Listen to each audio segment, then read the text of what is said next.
wanted to give a speech. Harry told me to ask Meghan.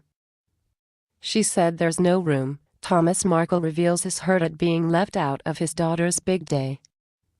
As his daughter Meghan walked down the aisle on the arm of Prince Charles, amid the pomp and pageantry of St. George's Chapel, Windsor, Thomas Markle, recovering from a heart attack, was more than 5,000 miles away.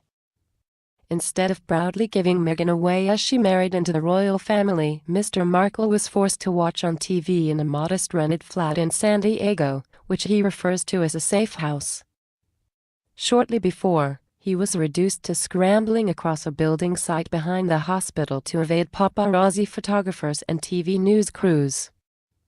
The indignity of his situation reflected what he saw as the glaring disparity between the way he had been treated and the palace's attitude towards his ex-wife Doria Ragland. He and Doria, a yoga teacher, divorced amicably when Meghan was 6, but they remained on close terms for the sake of their daughter. Yet Doria was the only member of Meghan's immediate family to attend the wedding in May. Incredibly, when the engagement was announced in March, he claimed that two representatives from the British consulate in Los Angeles arrived at Doria's home to present her with an official scroll bearing the Queen's formal announcement. The letter, in its archaic style, read, "My lords, I declare my consent to a contract of matrimony between my most dearly beloved grandson Prince Henry Charles Albert David of Wales and Rachel Meghan Markle." Yet the bride's father was afforded no such courtesy. "No one came to my door in Mexico," said Mr. Markle. "I would have liked the engagement announcement too." And in an astonishing oversight, he says he was never even sent one of the 600 ornate formal wedding invitations. The specially commissioned invitations used American ink on English card and were issued under Prince Charles's name, with his heraldic ostrich feathers emerging from a gold coronet at the top. Mr. Markle said, "I never got a wedding invitation. At first I thought, that's okay, because I'm part of the wedding, but I would have loved to have had an invitation to put in a frame. I asked Meghan to send invitations to all my family. I told her they wouldn't be able to come because they would never be able to afford the flight, but that it would be a nice gesture on her part. Of course that didn't happen."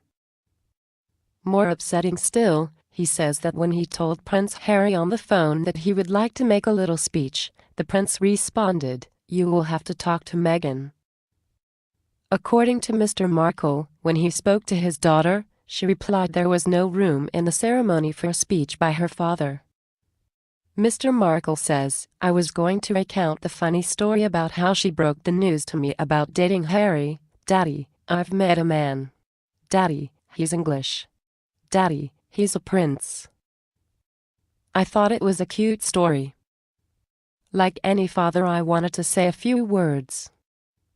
I was going to thank the royal family for welcoming my beautiful daughter into their family. But it was a speech that I was never going to be allowed to give. That hurt. There was room on the day, however, for Sir Elton John to perform at the couple's lunchtime reception. One attendee said the pop icon serenaded guests with a rendition of his hit Circle of Life.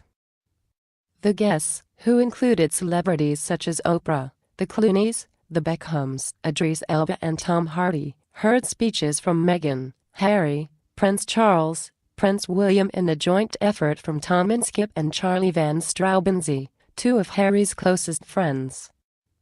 In contrast to Mr. Markle, Doria was warmly welcomed by the royal family on the day. She appeared to fight back tears as she took her seat in St. George's Chapel after accompanying her daughter from Clevedon House, where the pair had stayed the previous night. Despite being snubbed, Mr. Markle wishes his daughter and Harry all the best and says he believes Meghan is a motherly wife who will nurture Harry. She was the same with Trevor Engelson, her first husband. Meghan is very maternal by nature. She loves to cook and she will mother Harry. He's eating properly now, he's dressing the way she wants him to. All men need that.